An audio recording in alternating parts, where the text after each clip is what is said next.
غزہ کی خونی لڑائی میں ایک لمحے کا وقفہ آیا۔ یرغمالی کی رہائی کے منظر پر تھا، مگر سوال یہ ہے اس کے بعد کیا ہوگا؟ کیا اس امن کی چنگاری برقرار رہے گی یا دوبارہ جنجال بھڑکے گا؟ پیر کو شرم الشیخ میں بہت بڑا اجلاس ہوا، جہاں ڈونلڈ ٹرمپ، مصر، قطر، ترکی اور دیگر ثالث ممالک نے ایک جنگ بندی معاہدے پر دستخط کیے۔ اس سے پہلے حماس نے 20 زندہ یرغمالیوں کی رہائی دی اور اس کے جواب میں اسرائیل نے تقریباً 1968 فلسطینی قیدیوں کو آزاد کیا۔ یہ سب ٹرمپ کے پیش کردہ 20 نکاتی امن منصوبے کے پہلے مرحلے کا حصہ ہیں۔ اب سوال یہ ہے اس پہلے مرحلے کے بعد کیا ہوگا؟ سب سے پہلے تو اسرائیل نے غزہ میں اپنا کنٹرول محدود کرنا شروع کیا۔ اب وہ تقریباً 53% علاقے پر قابض ہے۔ منصوبے کے مطابق یہ انخلا 3 مرحلوں میں ہوگا، یعنی وقت کے ساتھ اسرائیل اپنا کنٹرول کم کرے گا۔ دوسرا اہم مرحلہ ایک کثیر ملکی فورس کی نگرانی ہوگی جو جنگ بندی کو برقرار رکھنے کی کوشش کرے گی۔ کہا گیا ہے کہ اس فورس میں مصر،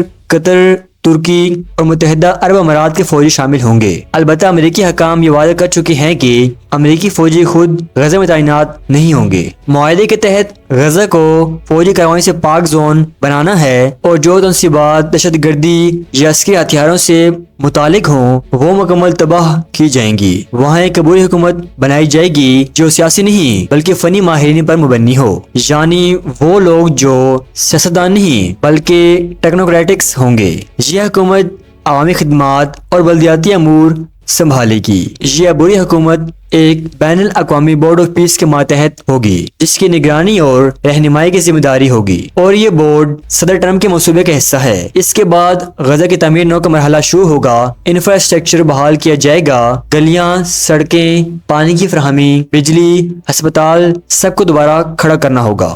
جب تعمیر نو ہو جائے گی اور امن کی بنیاد مضبوط ہو جائے تب غزہ کا کنٹرول فلسطینی اتھارٹی کے حوالے کیا جائے گا جو ابھی مغربی کنارے پر حکومت کرتی ہے۔ حماس کو براہ راست حکومت کرنے کا اختیار نہیں ہوگا، البتہ وہ امن کے عہد پر اتریں اور ہتھیار ڈال دیں تو انہیں معافی مل سکتی ہے، لیکن اس منصوبے میں بہت سے اختلافات ہیں جو مستقبل میں تنازع کا باعث بن سکتے ہیں۔ مثلا حماس نے پہلے کہا ہے کہ وہ ہتھیار نہیں ڈالے گی۔ انہوں نے ابھی تک اس منصوبے کو تسلیم کرنے میں مکمل وضاحت نہیں دی۔ اسرائیل کی قیادت خصوصاً نیتنیاہو غزہ پر مکمل کنٹرول واپس لینے کی حمایت نہیں کرتی۔ جب انخلا کا مرحلہ آئے گا وہ کس حد تک ہوگا یہ بھی واضح نہیں۔ بعض علاقوں میں جنگ بندی کے باوجود فائرنگ کی اطلاعات آئی۔ مثلا کل شمالی غزہ شہر میں اسرائیلی فوج نے فائرنگ کی اور کم از کم 9 فلسطینی ہلاک ہوئے۔